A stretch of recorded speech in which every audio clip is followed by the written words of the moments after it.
नमस्कार, मैं Sunil Kumar, NBS CBT 324 number मेरा रैंक है। TGT मैथ्स के लिए मेरा इंटरव्यू था लास्ट 18 जनवरी 2021 में गोवा में था। हम लोग गोवा वहाँ पहुँच गए। पहुँचने के बाद सबसे पहला बात आता है डॉक्यूमेंट वेरिफिकेशन। ये इंटरव्यू के लिए सबसे इम्पोर्टेंट पार्ट है। यहाँ पे मैं कुछ बात क्लियर कर देना चाहता हूँ। जैसे आपका सब्जेक्ट कम्बिनेशन होना चाहिए, जो आपका इंटरव्यू में के पहले निकाला गया था जो फॉर्म में, उसके हिसाब से सब्जेक्ट कम्बिनेशन होना चाहिए। जैसे कि मेरे मैथ्स के लिए फिजिक्स विथ मैथ होना, जो मैथ विथ फिजिक्स होना जरूरी था। उसके ऑब्लिक में आपका केमिस्ट्री या कंप्यूटर साइंस ये सब चलता तो चलेगा, लेकिन मैथ्स के साथ फिजिक्स होना पड़ेगा। ये कॉम्बिनेशन में कंपलसरी था। दूसरा एक बात था कि आपका पर ईयर, जैसे मान लीजिए मेरा फिजिक्स केमिस्ट्री मैथ्स तीनों था, तो फिजिक्स का 3 साल का ग्रेजुएशन में टोटल एग्रीगेट 50% होना चाहिए। मैथ्स के लिए सेम, फिजिक्स के लिए भी तीनों को प्लस करके उसका जो टोटल आता है उसका जो आएगा टोटल 50% होना पड़ेगा। और केमिस्ट्री तीनों में आपको 50% होना पड़ेगा जो सब्जेक्ट कॉम्बिनेशन है। अगर 50% से थोड़ा भी कम होता है तो आपको रिजेक्ट कर दिया जाता है। पहला बात, आपका 50% है तभी आप लोग वहाँ जाइए, अगर नहीं है तो मत जाइए। दूसरा बात, 50% का बोलने का मतलब आप लोग क्लियर हो जाए कि एग्रीगेट 50%, इंडिविजुअल पर ईयर का 50% नहीं, एग्रीगेट 50% है। जैसे फर्स्ट मेरा तीनों साल में प्लस करके जितना आया उसको मैंने टोटल नंबर से डिवाइड किया, फिर परसेंटेज निकालना, जो आ गया वो 50% है। तो आप तीनों के लिए, तीनों में पीसी, फिजिक्स, केमिस्ट्री और मैथ्स में, तो आप सेलेक्ट है, मतलब एलिजिबल है इंटरव्यू में आगे प्रोसीड होने के लिए। दूसरा बात, अगर आप मान लीजिए कि कोई भी बैकवर्ड कास्ट से बिलोंग कर, जैसे ओबीसी वगैरह हो गया, तो उसका जो फॉर्मेट है विद इन 6 मंथ का होना चाहिए, जो ओबीसी वाला। इसके लिए आप क्रीमिलियर, नॉन क्रीमिलियर बनवा सकते हैं। कास्ट सर्टिफिकेट उनका एक पैटर्न है, उसके हिसाब से बनाना पड़ता है। तो जो गवर्नमेंट हम लोग को, भारत सरकार जो हम लोग को देती है, उसी हिसाब से बनाना पड़ेगा। ये भी बहुत ध्यान से चेक हो रहा है। और आपका नाम वगैरह ठीक से चेक हो रहा है।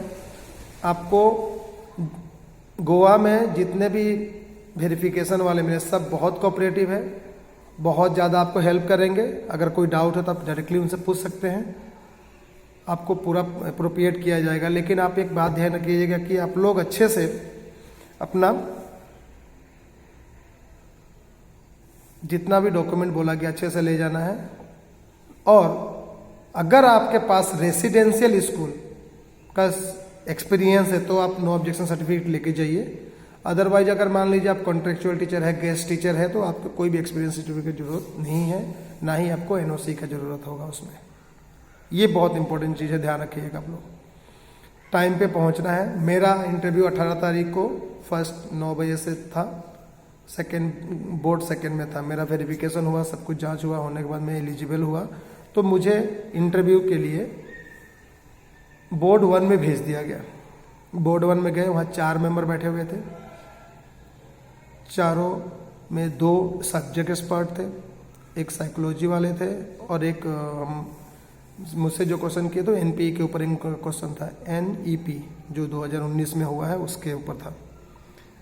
पहला बात कि जो सब्जेक्ट एक्सपर्ट है वो आपको अच्छे से स्टडी करते हैं, आपको जानते हैं। तो मुझे बताया गया कि आप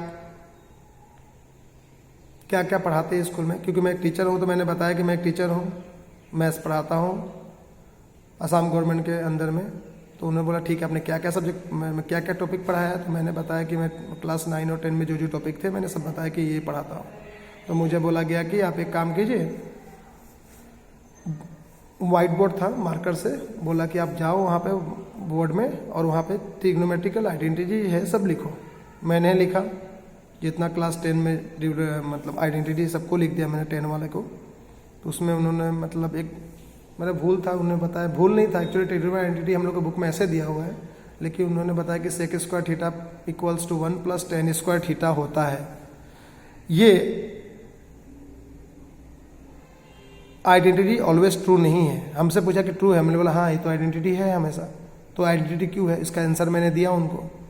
उन्होंने बताया कि इक्वेशन और आइडेंटिटी में क्या डिफरेंस होता है, फिर भी मैंने बताया। फिर मुझे बोला गया कि आप एक आइडेंटिटी अलजेब्रिकली आइडेंटिटी लिखिए, तो मैंने a+b का होल स्क्वायर लिखा उनके सामने। तो उन्होंने, मैंने एक बात को क्लियर किया था कि जो sec square theta equals to 1 + tan square theta है, ये ऑलवेज आइडेंटिटी नहीं होता है, कुछ कंडीशंस में होता है। उससे मेरा एक वो भूल हुआ था। दूसरा चीज़ उन्होंने बताया कि आप लाइक टर्म अनलाइक टर्म लिखो, ये लाइक क्यों है अनलाइक क्यों है, इससे मैंने पूछा गया, मैंने इसका रिप्लाई दिया अच्छे से। फिर आप लोग हो सके तो एक बात सुनिए, हिंदी और इंग्लिश का बात नहीं है, आप लोग मैथ्स के टीचर अगर बनने जा रहे हैं तो आप ट्राई कीजिए कि बाइलिंगुअल बोलने के लिए। बाइलिंगुअल मतलब हिंदी कम इंग्लिश।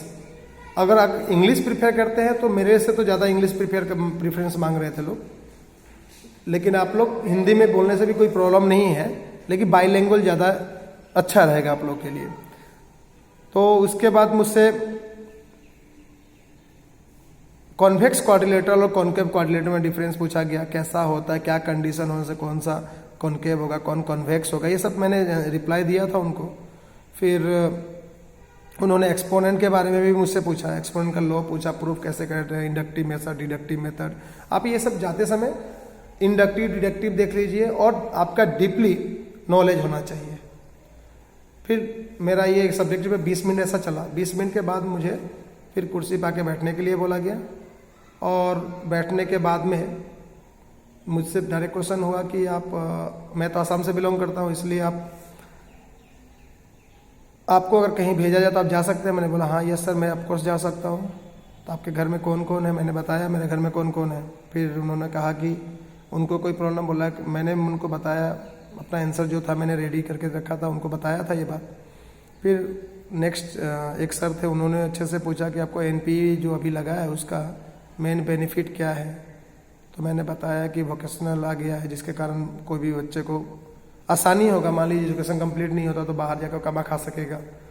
दूसरा बात कि अभी सेकेंडरी स्टेज में कोई भी स्ट्रीम सिस्टम नहीं है, जिसके कारण बच्चों को मतलब जो सब्जेक्ट लेकर पढ़ने की इच्छा वो पढ़ सकता है, अपनी इच्छा से पढ़ाई कर सकता है। और भी बहुत सारा चीज़ था कि अगर आप कॉलेज में चले गए, आधा पढ़ाई किए, जहाँ तक पढ़ाई की आपको वहाँ तक का सर्टिफिकेट मिलेगा, आप फर्दर उसको आगे बढ़ा सकते हैं। ये सब मैंने पूछा।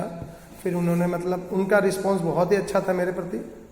ये नहीं कि मेरा इंटरव्यू बहुत अच्छा हुआ था, मैं अपने आप को मैंने इंटरव्यू के हिसाब से अगर रैंकिंग हो तो मुझे 70% मेरा मैं दे पाया था वहाँ पे। 30% मतलब कुछ भूल हुआ था हमसे। लेकिन जो चारों सर बैठे थे बहुत एक्सपर्ट थे और बहुत ही ज़्यादा नॉलेज उनको अपने सब्जेक्ट का, अपने हर एक चीज़ का। तो मेरा एक्सपीरियंस बहुत अच्छा रहा। मिलना नहीं मिलना अलग बात है, लेकिन आप लोग अच्छे से फेस कीजिए, घबराइए मत। मेरे अंदर घबराहट हुआ था, और इसी के साथ मैं आप लोग को बेस्ट लक लिख देना चाहता हूँ। और मैं वीडियो इसलिए बना रहा हूँ क्योंकि मुझे वहाँ जाने से पहले मैथ्स का कोई वीडियो मुझे मिला नहीं था, क्या एक्सपीरियंस था, कैसा था। तो ये जो बाकी 28 तारीख तक चलने वाला उन लोगों के लिए मैं वीडियो बना के डाल रहा हूँ। धन्यवाद, बेस्ट ऑफ लक, अच्छे से जाइए, आप लोग का भगवान कुशल मंगल करे। जय हिंद।